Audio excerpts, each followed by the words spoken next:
Here's some Monday motivation for you. You need to stop procrastinating. You need to stop daydreaming.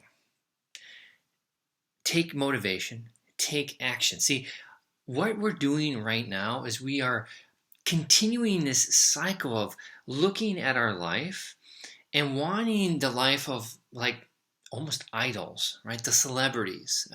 They could be in sports or they could be from Hollywood.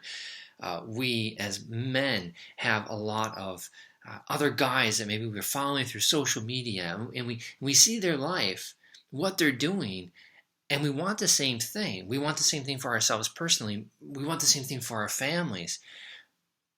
But are we actually taking action to do that? To make that life that we're looking at, that we want.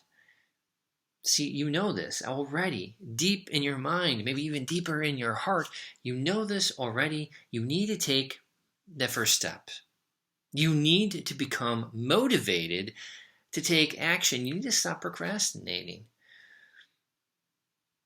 There it is. Quite simple. Remember, your tomorrow starts today.